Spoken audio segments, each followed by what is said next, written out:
Hola, Hola, sí, ¿me escuchás? hola Guillermo, ¿cómo anda compañero?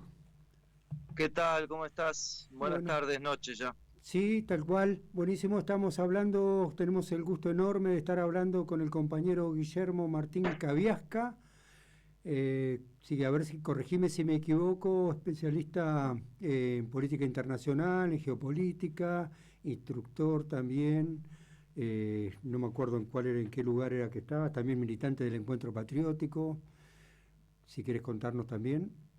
Hola. Sí, bueno, te puedo agregar cosas, lo que pasa es que extenderme en mi currículum no No, sería, no, no abunda. no hay Está bien, tantos que perfecto. pueden dibujar el currículum. Está bien, No, perfecto. soy docente ahí en la UBA y en La Plata y bueno, Qué y bueno, he trabajado y dado formación o seminarios o qué bueno. instrucción en diferentes áreas, digamos, de estos temas. La verdad que leemos siempre con mucha avidez y aprendemos muchísimo. Pues yo tengo la costumbre de los textos largos ponerlos, viste, en la lectura automática y te lo va leyendo, viste, que tiene algunas salvedades porque a veces se saltan cosas y todo, pero bueno, en términos generales me sirve para poder trabajar y a la vez que vas escuchando los documentos, porque si no, la lectura de ojo sobre la pantalla o el papel me lleva mucho tiempo. Y hay veces que me dan ganas de textos tuyos, de temas puntuales, de pasarlo al papel y resaltarlos, marcarlos y recapar información, porque la verdad que de la estructura del sistema industrial de Rusia, de cómo sostiene la guerra con Ucrania y con toda la OTAN, son datos altísimos, de alto poder, de alta importancia, que definen en términos históricos las guerras, ¿no es cierto? Sí, perdona que empecé por el final de las cosas. Sí, decime. Bueno, no, no hay problema, no hay problema. Empezá como quieras, vamos charlando, Sí. vamos conversando. Este, sí, sí, mirá, toda guerra, en todo conflicto, Ujú. y en este caso en todo conflicto que llega al plano de lo militar, Sí. las Fuerzas Armadas son solo la punta de lanza de Ajá. un poder nacional muchísimo, muchísimo más amplio. Ujú. Ya para ir a algo que conocemos todos, el mismo general Perón decía que en su doctrina, cuando empezó a dibujar la idea de cuál era la idea de defensa nacional, Sí. en la famosa clase que dio en 1944 en la Escuela Superior de Guerra, y siempre lo repitió en la Escuela Superior, en la Universidad de La Plata, Sí. de la Cátedra de Defensa Nacional, y siempre lo repitió a lo largo de su vida, Ujú. parafraseando a otros estrategas o pensadores militares del mundo, Ujú. señalaba que las Fuerzas Armadas solo eran la punta de lanza, la Exacto. punta de un sistema que tenía el arco, la flecha, Ujú. que tenía la madera de la flecha, que tenía el arco, que tenía el hilo tensor y todo lo demás, y Ujú. que todo eso ya no eran las Fuerzas Armadas, sino que era toda la potencia nacional, Bien. los hombres y mujeres que trabajaban, la capacidad y entrenamiento de esos hombres y mujeres, los recursos naturales, cómo estaban puestos al servicio de la nación, Bien.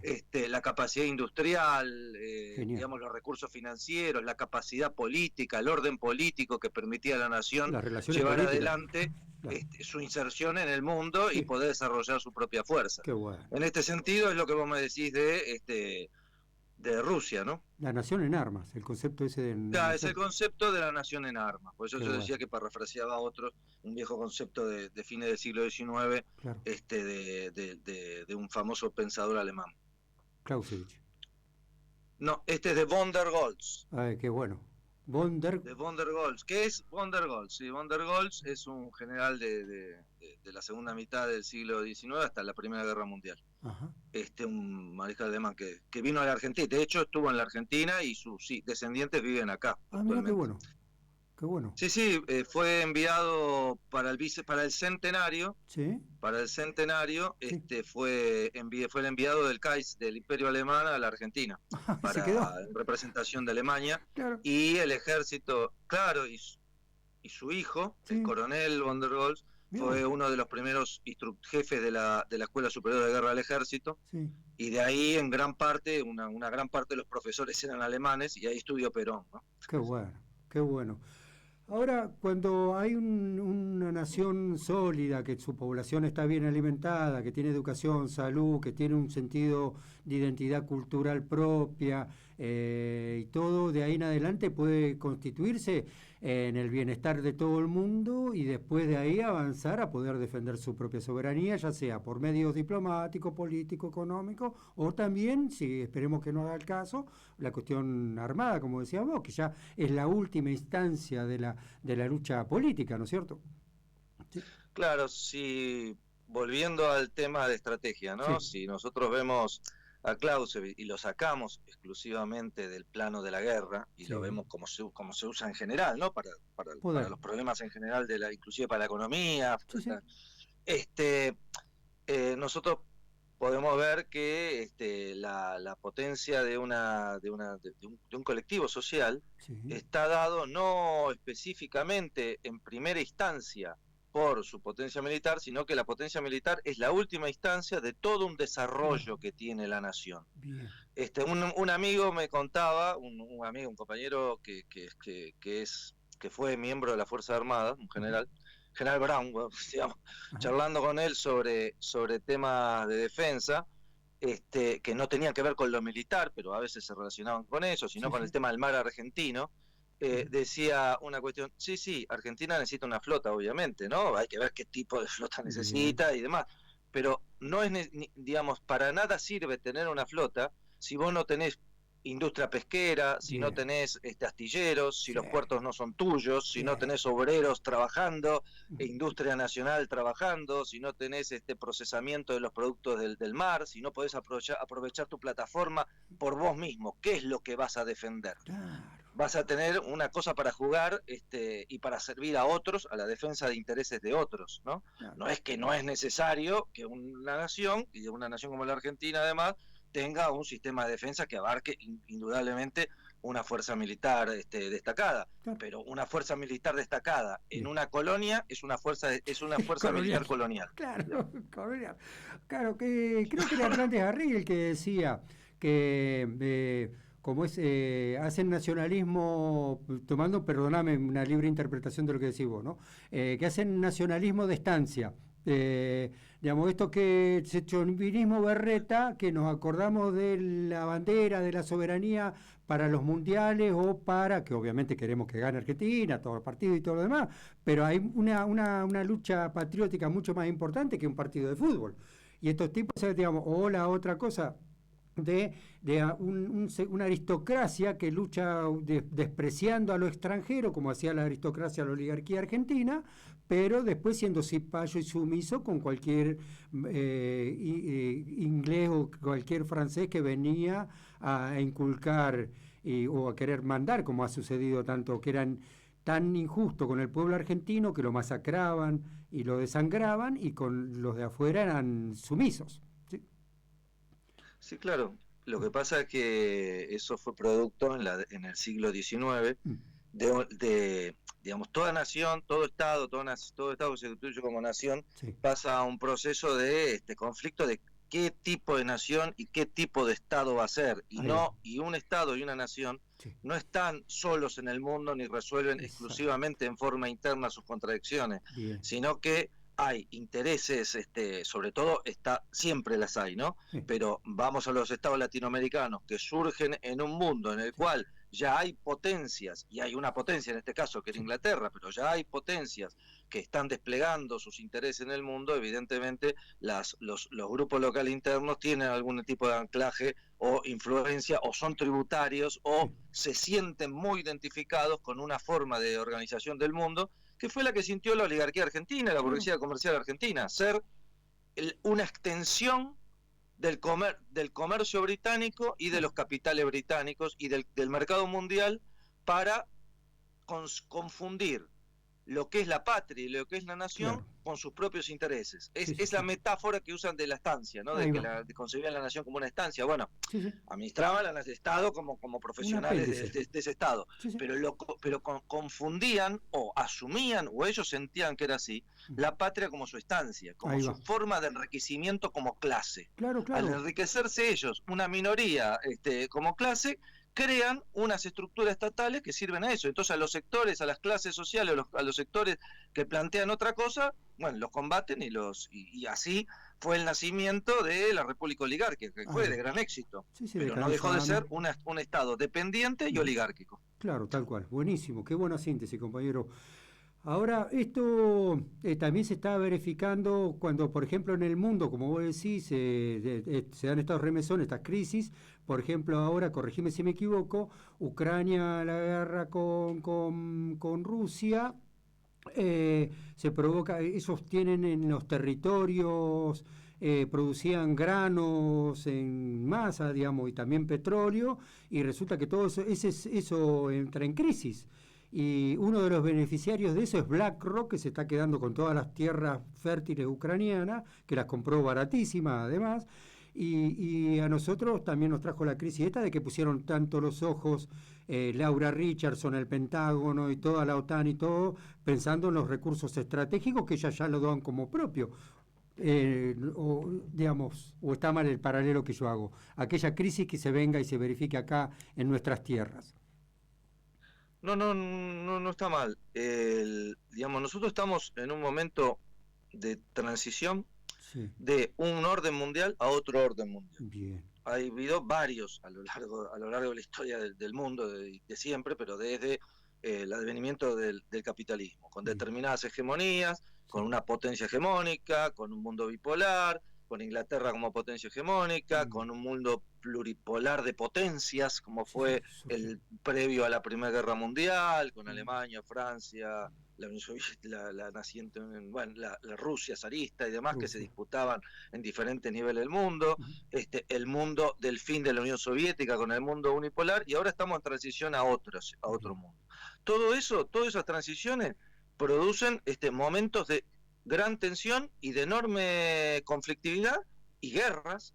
Si vos ves entre cada época suele haber grandes periodos de conflictos y de guerras en los cuales las grandes potencias y los pueblos que no quieren ser subordinados por las grandes potencias y buscan su espacio de autonomía, luchan para en ese siguiente orden mundial tener o dominar o tener el grado de autonomía que puedan tener.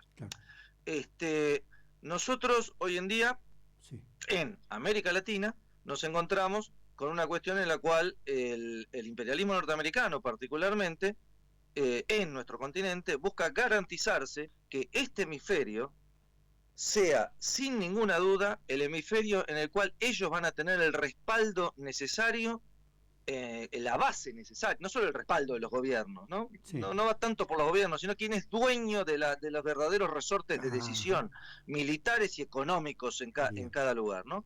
Y entonces, una vez que logre eso, que intente lograr eso, se para con cierta solidez para enfrentar a lo que le están disputando la hegemonía en otros espacios del mundo. Como si vos ves, la guerra de Ucrania es la expresión de la lucha por una frontera entre una potencia que busca pararse en pie de igualdad con otras potencias como es Rusia, y que frente a eso Estados Unidos, los occidentales o los sectores globalistas de Occidente buscan impedirlo y dejarla en un nivel de potencia de segundo o tercer orden. Por otro lado tenés China, que se emerge como gran potencia y busca romper el cerco estratégico que tiene en el mar, a través del mar de la China, establecer la ruta de la seda, y las potencias occidentales buscan, y sobre todo Estados Unidos, buscan limitar el avance chino por el Pacífico, por el Índico, y sobre todo, para volver a lo que vos me decías al principio, eliminar cualquier competencia en América Latina.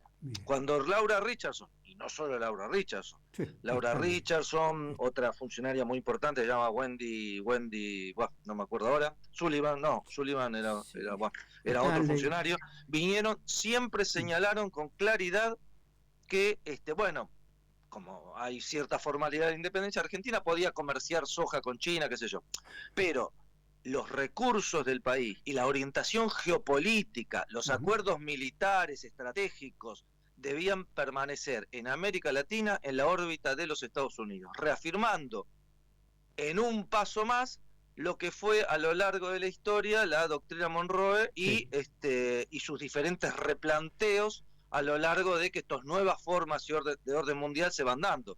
la doctrina Monroe, la doctrina que es una vuelta de tuerca sobre la doctrina Monroe de Roosevelt, del ambiente Mahan, las doctrinas del buen vecino, la doctrina Kennedy y de la seguridad nacional y demás, siempre estuvieron planteadas en el sentido de que América Latina debía quedar encolumnada detrás de los Estados Unidos, inclusive en disputa con sus mismos aliados europeos, con los cuales no disputa de la misma forma que con Rusia o con China, ¿no? Pero inclusive en disputa con sus mismos aliados europeos.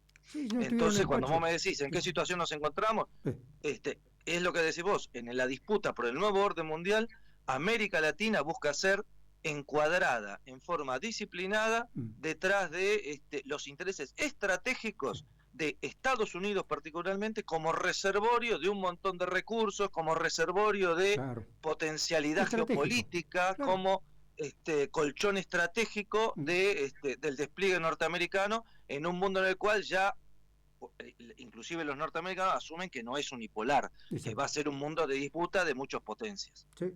La discusión de que si las bases que están en Malvinas, ¿cómo que se llama? Bueno, no me acuerdo el nombre ahora, de la base esta de la OTAN, si es británica nada más, inglesa nada más, o de la OTAN.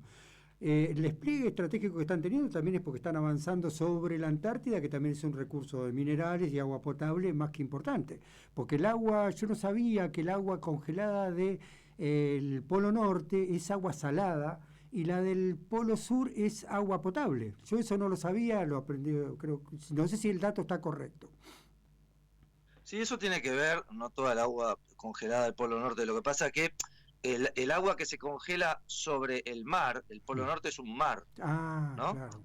Es agua de mar, digamos. El agua que se congela en el medio de Groenlandia es agua dulce, supongo, porque es una isla enorme, es agua dulce. Ahora bien, la mayoría del Polo Norte es un mar.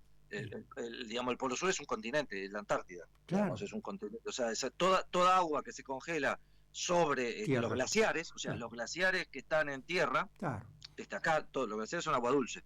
O sea, el agua que se congela en el mar, sobre un mar salado, es agua salada. El agua que se congela sobre tierra es agua dulce. Entonces no estaba tan mal. Lo otro que vos me decís, bueno, Inglaterra y sus aliados más estrechos, ¿no? Que son Australia y Nueva Zelanda, o sea, no son solo aliados, son anglosajones, digamos, son su misma raza, por decirlo de alguna forma, digamos. Es más, son dominios, bueno, ahora ya no son dominios, son parte del Commonwealth. Pelearon, son primeros ministros, tienen como rey al rey de Inglaterra, o sea, Inglaterra, junto con Australia y Nueva Zelanda, reclaman casi el conjunto del continente antártico, digamos, ¿no? Primero hay que tener en cuenta eso, ¿no? Salvo una fracción que reclama Noruega, y después es una muy pequeña fracción que reclama Francia, que se reservó Francia, y bueno, y el reclamo argentino y chileno, que a su vez están superpuestos. Chile, después que Argentina reclamó su territorio, Chile reclamó el mismo territorio. No el mismo, pero una parte bastante, la parte más importante, que es la península antártica, ¿no? Sí, ya lo vimos. La península antártica es la parte más importante de la Antártida, ¿no? Porque es la que está más cerca del continente, de un continente, que es el nuestro, y es la que está más al norte, o sea, la que está más avanzada hacia el norte, ¿no? Hacia el paralelo 60. Ya no nos sorprende para nada cuando Norteamérica no respetó el TIAR en la plena guerra de Malvinas, el rol bastante trágico que desarrollaron las Fuerzas Armadas chilenas con respecto a, por ejemplo, ese helicóptero británico que apareció en Punta Arenas caído, que estaba siendo asistido, un montón de cosas bastante dudosas. Pero bueno, y también hay que reivindicar la solidaridad de un montón de pueblos con posiciones tercermundistas, digamos, de independencia, de liberación, caso Cuba, Perú, que nos ofrecieron aviones y todo lo demás. La lucha de independencia nos enseña, como toda crisis, nos enseña quiénes son nuestros amigos y quiénes definitivamente, más allá de los discursos, quiénes son los que vienen a someternos y a robarnos la riqueza y a someternos, ¿sí? Sí, bueno, la experiencia de la Guerra de Malvinas indica varias cosas, ¿no? La amplia mayoría de los países del tercer mundo y de los países socialistas, ¿no? De diferente forma apoyaron a la Argentina. o sea, los países árabes, los países de África, Sí, los países China, sí. Rusia, la Unión Soviética de esa época, y sobre todo los países latinoamericanos, Qué bueno. salvo dos excepciones que fueron Chile y Colombia. Ah, Este, eso, pero el detalle más interesante mm, es que entre los más activos en el apoyo a la Argentina, en Latinoamérica y en el movimiento de no alineados, los que llevaron la cabeza del apoyo, ¿no? Los que estuvieron en la cabeza, encabezando el apoyo, mm, fueron Cuba y Nicaragua, mi amor. ¿no? Teniendo en cuenta, y eso es algo muy destacar, que en el mismo momento las tropas argentinas estaban junto a los contra nicaragüenses combatiendo al mismo gobierno de Nicaragua, Mi amor. que era la cabeza del apoyo a la Argentina en los escenarios de no alineados y de la OEA, Mm, ¿no? Eso demuestra un par de cuestiones que van en contra del relato que en general algunos sectores más progresistas mm, tienen del tema de Malvinas, sí. que los nicaragüenses pusieron en centro el significado real de la guerra de Malvinas, el Mm, conflicto entre un país del tercer mundo y una potencia imperialista, bien. además colonialista en este caso, Seguro. digamos, que ocupa una parte del territorio que es clave en la geopolítica mundial, Sí, además sí, como es sí. Malvinas, por sobre cualquier cuestión política local interna que, insisto, para los nicaragüenses no era menor. También es cierto que hubo unos cuantos argentinos peleando junto a los nicaragüenses, ¿no? Hubo Ujú, tal cual. argentinos los dos lados, ¿no? Sí, sí, sí, sí. No, no vamos a decir que hubo solo No, no, no. algunos oficiales argentinos junto con los contras, sino que hubo muchos argentinos que combatieron junto a los nicaragüenses, o sea que bueno, De los dos lados. había los dos lados. Mm, Pero yo no quiero desarrollar tanto eso, para sino no ser el tema de la esquemático. importancia Mm, de la sí. comprensión de lo que implica la lucha entre un país del tercer mundo y una potencia imperialista. Bien. Ya desde hace mucho tiempo atrás, los mismos teóricos iniciales del marxismo, ¿no? Pues, Mm, señalaban que ante la nobleza polaca levantándose contra la aristocracia de zarista, sí. tenía razón la nobleza polaca, Mira vos. ¿no? Claro, claro. ¿Por qué? Porque era una lucha por la libertad de Polonia, en ese caso, Exacto. ¿no? Correspondía. Y o sea que comprender ese tema tan básico que para muchos sectores de los sectores progresistas pareciera no estar tan claro, ¿no? Por ahí Y no hay que tener trasladándolo. miedo ni vergüenza en No, decir no, no, no. que fue una guerra que fue muy mal conducida, pero eso tiene que ver otros Tal cual. temas, pero una guerra justa Sí. contra un enemigo colonial, Sí, un digamos, manotazo de ¿no? ahogado Pues, también de una crisis ya, también. Ahora, yo me acordaba por lo que decías recién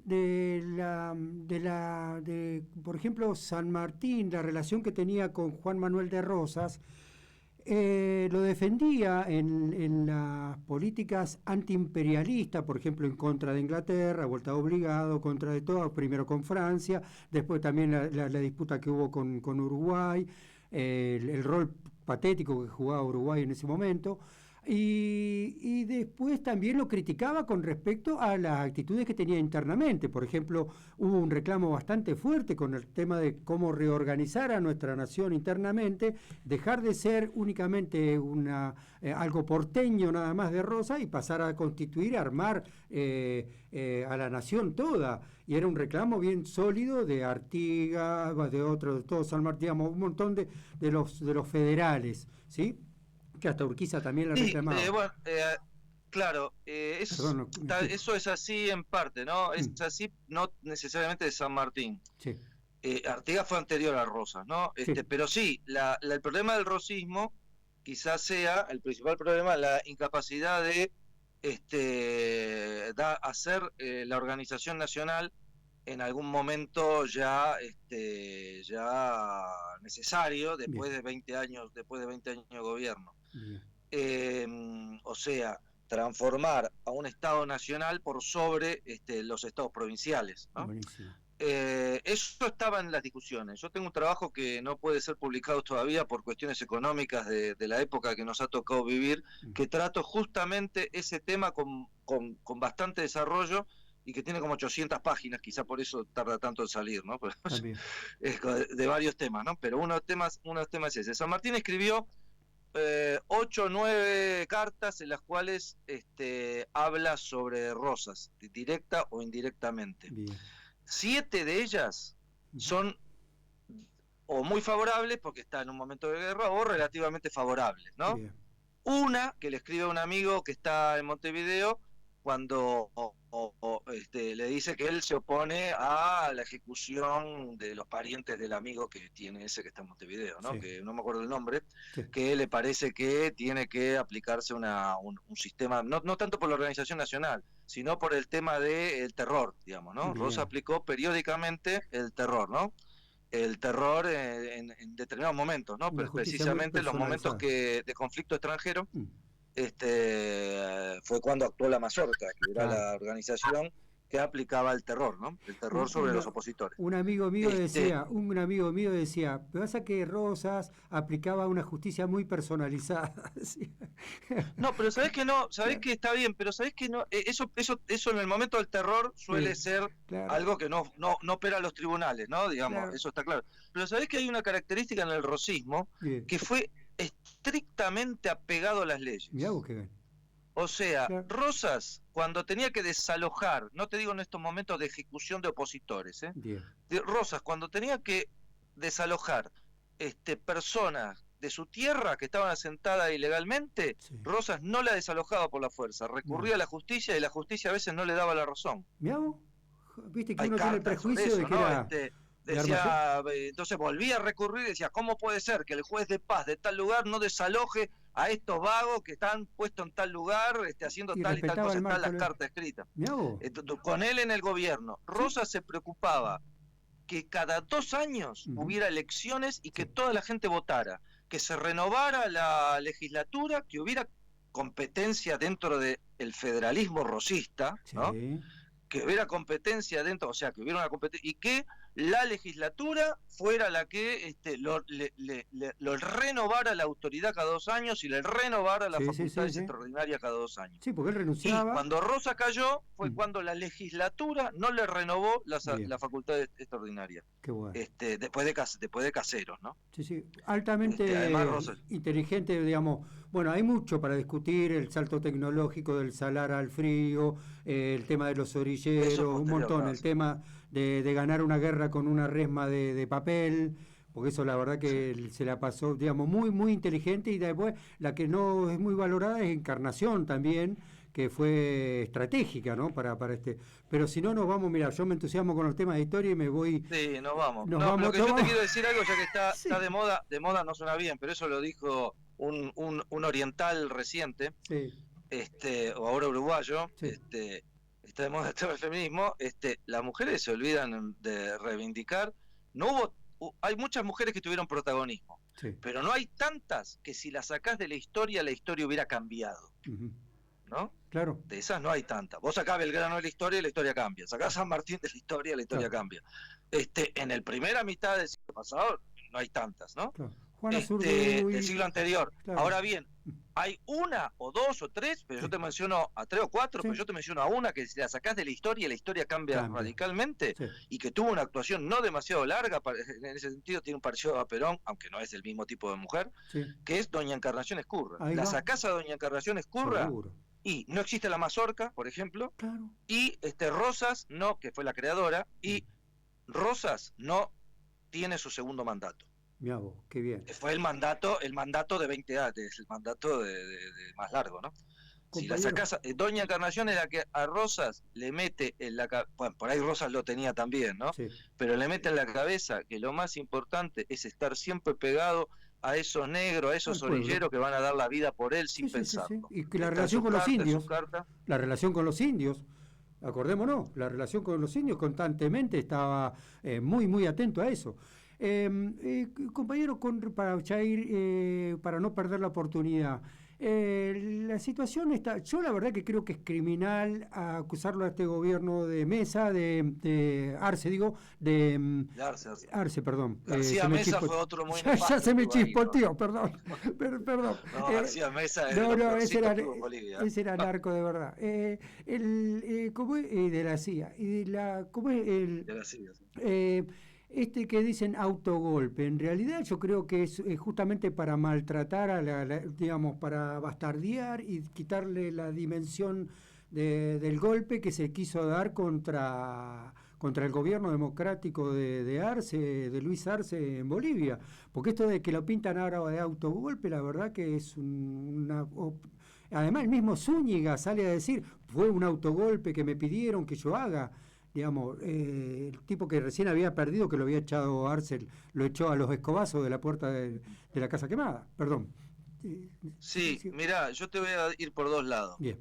Primero a lo segundo, ¿no? Que me estás diciendo. Lo más desgraciado que hay en Bolivia en este momento, para nosotros, ¿no? Para nuestro campo, llamémoslo, sí, es la pelea a muerte que hay, a muerte, y yo cuando digo a muerte es porque está cerca de ese nivel, sí, entre Lucho Arce, entre Arce y entre Evo Morales, ¿no? Sí. Esa pelea a muerte genera una situación política sumamente complicada en el plano institucional, ¿no? De Bolivia.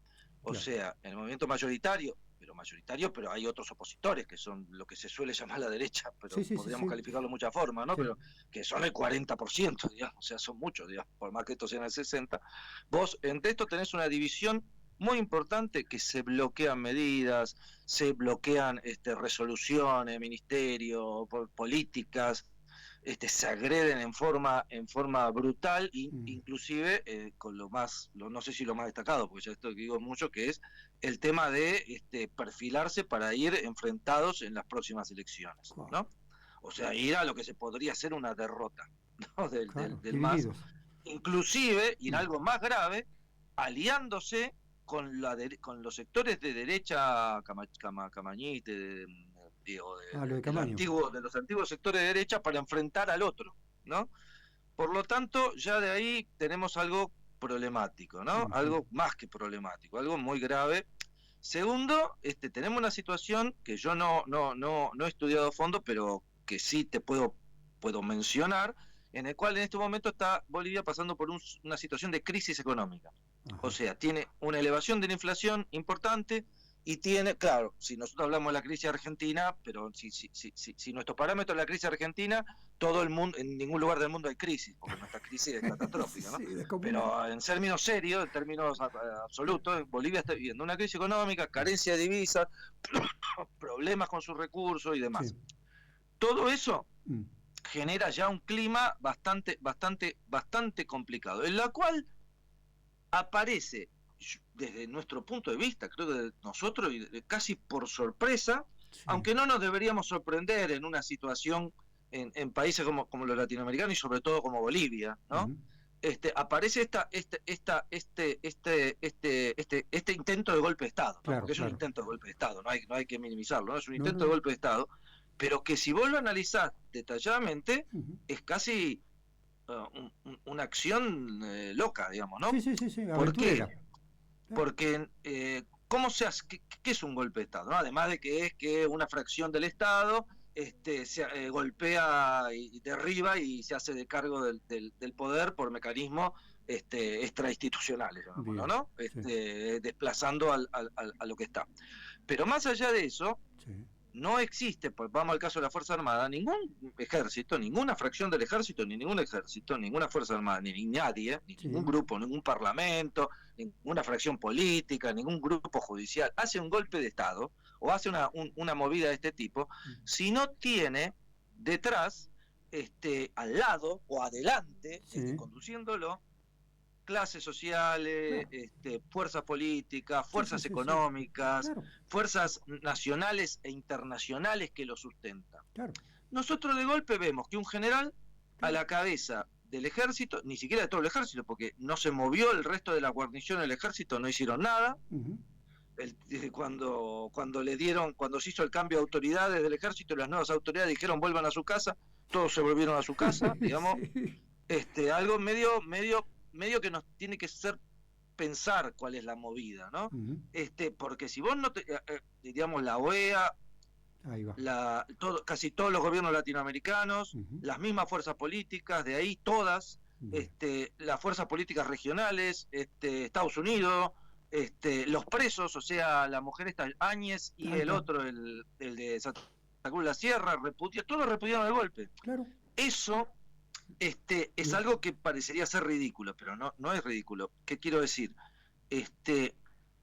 Pareciera ser, digamos, unos amigos míos de España decían, esto parece como el tejerazo, Ahí lo va. que hizo un Claro. franquista intentando Sí. evitar, y eso era inviable de todo punto de vista de inviabilidad. Ahora bien, la consolidación de la transición en España, ¿no? Del gobierno de la dictadura de Franco al régimen republicano que tienen ahora era irreversible, Bien. ¿no? Sí. El tejerazo era ni siquiera un manotazo dado, era Sí, algo sí, sí, de sí. un grupo trasnochado fuera de foco. A punta de Ahora bien, pistola. nuestros procesos políticos y el proceso político boliviano, el nuestro no hay ningún proceso, nuestro proceso político mejor no hablemos. El Mm. proceso político boliviano es un proceso que está avanzando y que no está consolidado, que Claro. sí puede ser desestabilizado y revertido. Qué va. Crisis. Claro, yo creo que sea como sea una instrumentalización consciente Ujú. de este general, él haber sido instrumentalizado conscientemente o Claro. haber sido instrumentalizado Sí, inconscientemente, sí, operado. esta operatoria, este intento de golpe de Estado opera realmente desestabilizando mucho el proceso boliviano y trabajando para generar las condiciones de lo que en la estrategia de los 60, de los 70, de los Estados Unidos se llamaba retroversión. Claro. O sea, retrovertir, hacer acciones políticas que tiendan a la retroversión del proceso político que se está dando en ese país Claro. latinoamericano. Consciente o inconscientemente, planificado o no, eso aporta a esto. Claro. Es una desgracia muy grande porque yo creo que de todos los procesos latinoamericanos, si bien ninguno es demasiado profundo, ¿no? Sí.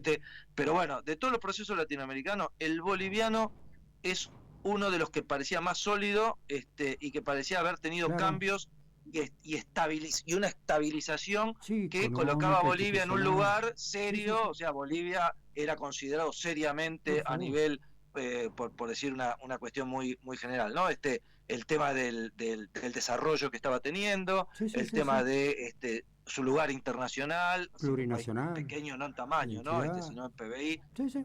el tema de la generación de un progreso para los sectores más populares, el tema de generar mejores condiciones de igualdad en una sociedad que tenía resabios de casta muy fuerte, o el tema inclusive para las inversiones extranjeras, Sí. con leyes que las regulaban, pero que era un Claro. lugar en el cual se hacían acuerdos que permitían un mejor desarrollo, con las limitaciones y todas las cosas que uno pueda criticar. Claro. Pero era un proceso que estaba estabilizado. Ahora vemos que no. Eso. Sí, sí, sí, sí. Qué lástima, porque la verdad que era un proceso que todo el mundo prestaba mucha atención y lo tomábamos como ejemplo. La reforma constitucional, constituirse como Estado Sí. plurinacional, avances sobre los grupos económicos, un plan nacional, la inserción de las distintas identidades culturales en un proyecto de país, el rol protagónico de las mujeres, un montón de ecología, digamos, el tema del agua, un montón de cosas que es súper valiosas. Compañero, pasando a otro tema, ya para ir cerrando, porque si no nos estamos Sí, yo excediendo. tengo que ir cerrando. Sí. Estamos militando el encuentro patriótico, digamos, como para ir, además, no Sí. sé si se ha sentido cómodo y todo lo demás, pero algunas palabritas que quiera decirnos al respecto de la construcción del encuentro patriótico en esta coyuntura tan dramática que estamos viviendo y la utilidad de esta construcción militante. Mirá, ya hace unos cuantos años nuestro Sí, país viene necesitando no solo la voluntad política de militar, sino la sí, voluntad política de organizar a bien, toda la gente, a todos los compañeros, a todos los militantes y a todas las organizaciones populares, comunitarias y demás en sí, un proyecto político bien, que vuelva a retomar las banderas de la liberación nacional, perfecto, de la independencia nacional, del bien, desarrollo económico con justicia social, sí, y eso, o sea, las viejas banderas del peronismo, podríamos decir, actualizadas al siglo claro, XXI, pero en el Código de Liberación Nacional. Exacto. Y no en código de dependencia o de un progresismo lavado. Bien, ¿Por qué? Porque nosotros tenemos que... Y eso es la voluntad que expresa el encuentro patriótico, y del cual creo que tenemos que salir a aglutinar a todas las voluntades, pero no simplemente como una corriente, como un vector más de militancia que está ahí, sino como una alternativa de renovación del movimiento de liberación nacional. Buenísimo. Además, otra cosa más, hemos aprendido que las soluciones a media no sirven. Hay que, digamos, encarar soluciones. O somos una patria libre, justa y soberana, o somos una colonia, porque no hay términos intermedios. Y además, otra cosa más, permitime a ver si coincidís, que las reivindicaciones parciales, ya sea la ecología, género, cultura, distintas, derechos humanos y todo lo demás, no sirven si no están sintetizadas en un proyecto nacional que es un proyecto político aglutinador, contenedor y que le da sentido a las distintas reivindicaciones y luchas. No sé si coincidimos. Sí, eso es justamente por eso la concepción de encuentro patriótico, ¿no? Genial. Y no coordinadora de diversas reivindicaciones locales o sectoriales. Claro. Lo sectorial puede ser, es legítimo, no digo que no sea legítimo, lo sectorial es legítimo, pero puede haber reivindicaciones sectoriales en una colonia. Claro. O sea, y el carácter colonial sobredetermina de tal forma cualquier reivindicación sectorial que la transforma, que la nulifica en el mediano plazo. Claro. O sea, en el corto plazo inclusive. Vos decís, no, reivindico por mujeres, por ecología, qué sé yo, y por ahí en la colonia obtenés la reivindicación, pero después 3 años de cuenta te das cuenta que estás más atrás. Claro. No, inclusive en esa reivindicación, porque las reivindicaciones son solo posibles en el conjunto de la comunidad. Decía, pero esto lo arreglamos entre todos, no lo arregla nadie. Y somos todos parte de una comunidad. Y desde ahí es donde nosotros construimos y donde reivindicamos todos estos planteos y todas estas reivindicaciones justas, parciales, pero que solo son realizables en el colectivo. En el colectivo y en el colectivo popular, ¿no? En el cual seamos protagonistas todos. El colectivo todos, popular subordinado, no. Bien, ahí está, que seamos protagonistas. Buenísimo, Guillermo. La verdad que un gusto, estaríamos horas conversando. Le agradecemos mucho, la verdad te pedimos disculpas por la extensión de la entrevista y bueno, la verdad que la audiencia está re entusiasmada. Así que bueno, no sé si querés agregar algo más o lo que sabés que contás con nuestra aire cuando quieras convocar o divulgar algo, acá estamos. No, saludarlos a todos, saludar a la gente que esté escuchando, que escuche esto después, saludarlo a ustedes particularmente y seguir adelante con todo lo que están haciendo. Y bueno, y espero que haber satisfecho, digamos, las preguntas y las conversaciones que tuvimos, que dan siempre para mucho más, ¿no? Pero bueno, estoy a disposición para cuando ustedes necesiten. Gracias, compañero, un abrazo grande y bueno, estaremos en próximas entrevistas. Un abrazo, hasta luego.